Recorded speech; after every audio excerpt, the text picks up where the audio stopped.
नमस्कार दोस्तों, आप देख रहे हैं आई ऑफ ट्रुथ और मैं हूं आपके साथ अनु जैन रोहतगी। कल का दिन यानी 23 जून सभी विपक्षी दलों के लिए बहुत ही ज्यादा अहम है, क्योंकि कल के ही दिन ही सभी विपक्षी दलों की पटना में एक बैठक होने वाली है और बैठक में एजेंडा तैयार किया जाएगा मोदी जी को हराने के लिए, लोकसभा चुनाव में कैसे हराया जाए मोदी जी को।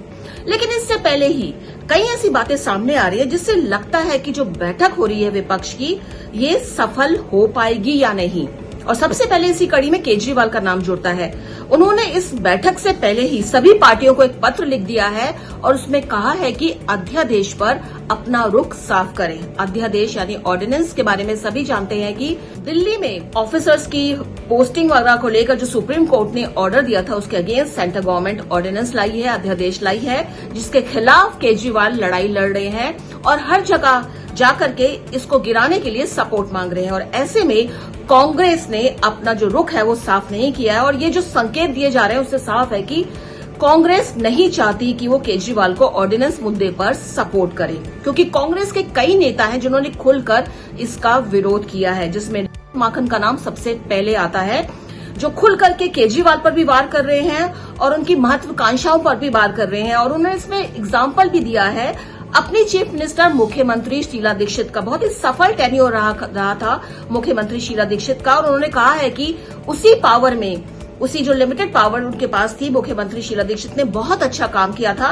और इससे पहले उन्होंने मदन लाल खुराना, साहब सिंह वर्मा का भी एग्जाम्पल दिया है और उनका कहना है माखन का कि केजरीवाल बहुत ज्यादा महत्वाकांक्षी हैं और बहुत से गलत काम करते हैं और उसी को छुपाने के लिए उनको बहुत ज्यादा पावर चाहिए। तो ये मुद्दे में कांग्रेस और केजरीवाल दोनों आमने सामने खड़ी हैं और जब से अध्यादेश पर कांग्रेस ने एक तरह से मना कर दिया है, केजरीवाल जमकर कांग्रेस पर बरस रहे हैं। हाल ही में राजस्थान जाकर उन्होंने जम कर कांग्रेस की खिंचाई की और यहाँ तक कि जहाँ राजस्थान के मुख्यमंत्री हैं अशोक गहलोत, उन तक को भी नहीं छोड़ा, खूब बोले। तो ऐसे में केजरीवाल और राहुल गांधी का आमना सामना कल पटना में होने वाला है। कितने सहज हो पाएंगे? क्या जब एक दूसरे से हाथ मिलाएंगे तो बातचीत ठीक ढंग से करेंगे? क्योंकि दोनों पार्टियां ही एक दूसरे के अगेंस्ट बोल रही है। सबसे बड़ी प्रॉब्लम विपक्षी दल की एकता में यही आ रही है, जो हम लगातार कह भी रहे हैं और हर जगह चर्चा भी हो रही है, कि इनमें से ज्यादातर पार्टियां ऐसी हैं जो अलग अलग राज्यों में कांग्रेस के अगेंस्ट चुनाव लड़ रही हैं, कांग्रेस को बुला भरा कह रही हैं, लेकिन नेशनल मंच पर सब इकट्ठा होकर के मोदी को हराना चाहती हैं लोकसभा में। तो ऐसे में कहीं ना कहीं इनकी जो सफलता है विपक्षी दलों की, उस पर भी प्रश्न चिन्ह खड़े हो जाते हैं। बंगाल की अगर बात करें, जिस तरह से अधीर रंजन चौधरी लगातार ममता बनर्जी की बुराई कर रहे हैं, और आपको याद होगा ममता बनर्जी ने भी पिछले कुछ समय से कांग्रेस को पूरी तरह से दरकिनारा किया हुआ था। जब हिमाचल और कर्नाटक चुनाव से पहले की अगर हम बात करें, जब कांग्रेस बहुत ही सिकुड़ के कुछ ही एक दो राज्यों में ही रह गई थी, तब ममता बनर्जी ने बिल्कुल किनारा कर लिया था और जो बैठकें बुलाई जाती थी कांग्रेस की, उसमें ममता बनर्जी नहीं आती थी और न ही अपने रिप्रेजेंटेटिव को भेजती थी।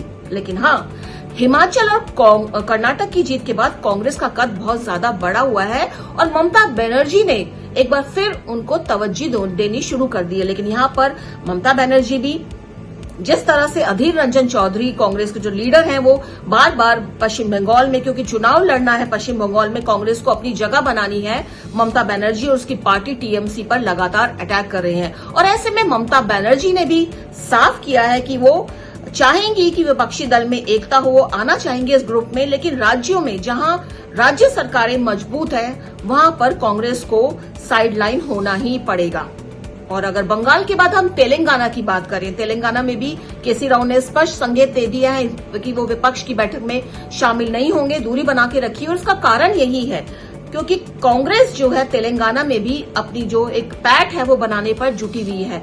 हाल फिलहाल में और थोड़े दिन पहले भी प्रियंका गांधी ने वहां पे रैलियां की और जम करके वहां की सरकार जो है, केसी राव की सरकार है, उसको कोसा। इसके अलावा जो लीडर्स हैं वहां पे आरोप प्रत्यारोप के जो दौर हैं कांग्रेस वर्सेस केसी राव में चलते ही रहते हैं सरकार में।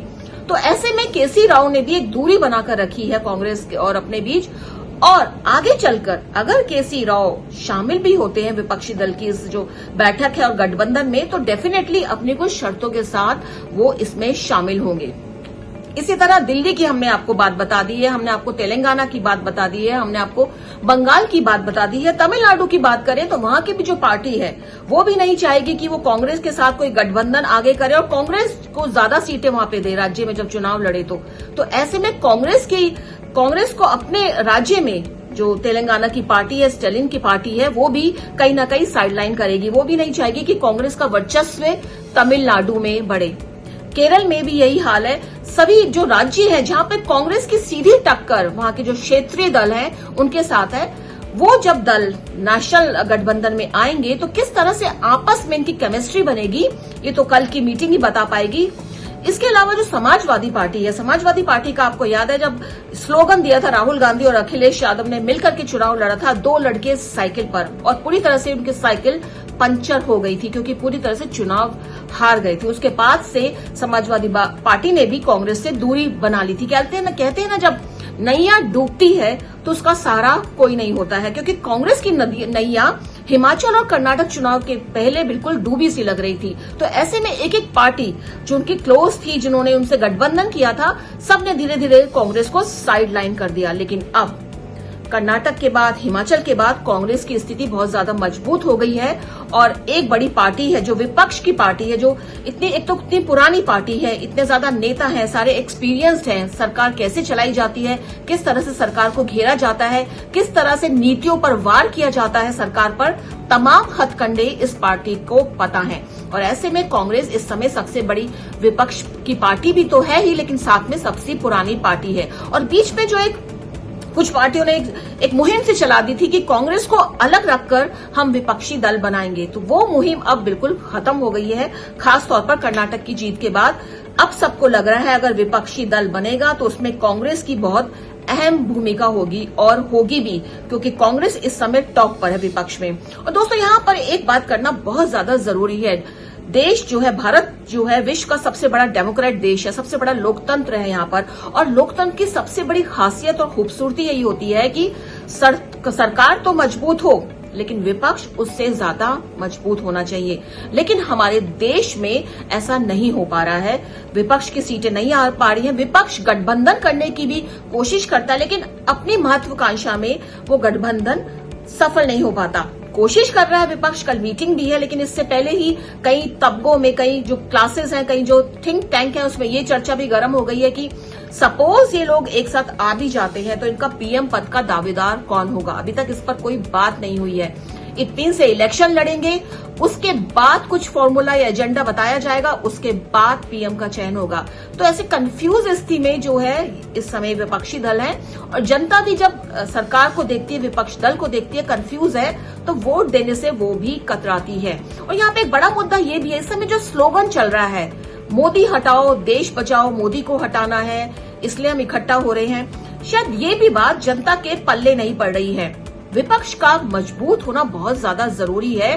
सभी चाहते हैं कि लोकसभा में सरकार हो, उसके सामने एक स्ट्रांग विपक्ष बैठा हो, जिससे सरकार जो भी गलत कदम उठाए उस पर विपक्ष वार करे, उसको उठाने ना दे, और गलत नीतियों को जो पार्लियामेंट में है उसका विरोध करे, अपने अपने इलाकों की समस्याएं बताए। लेकिन यहाँ पर स्लोगन कुछ उल्टा ही चल रहा है कि मोदी को हटाना है, बस समस्याओं से कोई मतलब नहीं है, पॉलिसीज से कोई मतलब नहीं है, देश की समस्याएं क्या है उससे कोई मतलब नहीं है, चाहे वो महंगाई का मुद्दा हो, चाहे वो बेरोजगारी का मुद्दा हो। बीच बीच में शगुफा छोड़ते हैं विपक्षी दल के नेता, लेकिन जब मिलते हैं और जब इनका स्लोगन नारा आ जाता है कि मोदी हटाना है देश बचाना है, मोदी हटाएंगे तो डेमोक्रेसी बच जाएगी, इस तरह से जब किया जाता है तो जनता कहीं ना कहीं कंफ्यूज हो जाती है कि इनका मकसद क्या है। तो ऐसे में सवाल यही उठता है कि विपक्ष दल जो है कल इकट्ठा हो रहा है, और ऐसे में अगर वो चाहें भी, कुछ कोशिश करें, तो उनका स्लोगन यही होना चाहिए कि हम विपक्षी जो है इकट्ठा हुए हैं क्योंकि हमें विपक्ष को मजबूत करना है। इस समय विपक्ष बिल्कुल भी मजबूत नहीं है। नारा यही होना चाहिए कि सरकार के सामने विपक्ष को मजबूत होना है, जीते या हारे वो अलग बात है, लेकिन सबसे बड़ी इस समय मुहिम यही होनी चाहिए कि हमको विपक्ष को मजबूत होना है, और लोकसभा में कोशिश करनी है कि मोदी को हटाकर हम विपक्षी दल का जो एक गठबंधन बनेगा उसकी सरकार बने। नारा यही होना चाहिए। फिलहाल दोस्तों अभी गठबंधन होना है, कई चीजें उससे पहले क्या क्या हो जाती है डेवलपमेंट पता नहीं है, क्योंकि 24 घंटे में राजनीति तो ऐसी है ना कि 1 मिनट में बदलती है, 1 मिनट में किसका रुख क्या बदल जाए पता ही नहीं चलेगा। तो कल बड़ी अहम बैठक है, सबकी निगाहें इस पर टिकी होंगी और ये अहम बैठक है और हम तो यही सोचते हैं कि अहम बैठक जो है ये कामयाब रहे, क्योंकि जैसा कि हमने पहले भी कहा है कि किसी भी देश में सफल सरकार काम अच्छे से तभी कर सकती है जब उसका विपक्ष मजबूत हो।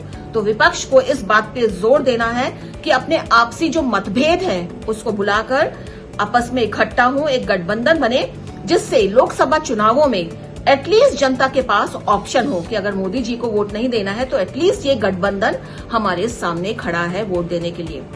दोस्तों, आई ऑफ ट्रुथ की पूरी कोशिश रहती है आप तक सही और सटीक जानकारी देने की, और कोशिश रहती है कि कुछ मुद्दों पर हम आपसे सीधा बात करें, और उम्मीद है हमारा ये प्रोग्राम आपको पसंद आया होगा। इसलिए आप दोस्तों देखते रहिए हमारा चैनल आई ऑफ ट्रुथ, सही और सटीक खबरों के लिए। हमारे चैनल आई ऑफ ट्रुथ को सब्सक्राइब कीजिए यूट्यूब पर, इसे फॉलो कीजिए फेसबुक पर, इंस्टाग्राम पर, ट्विटर पर और कू पर।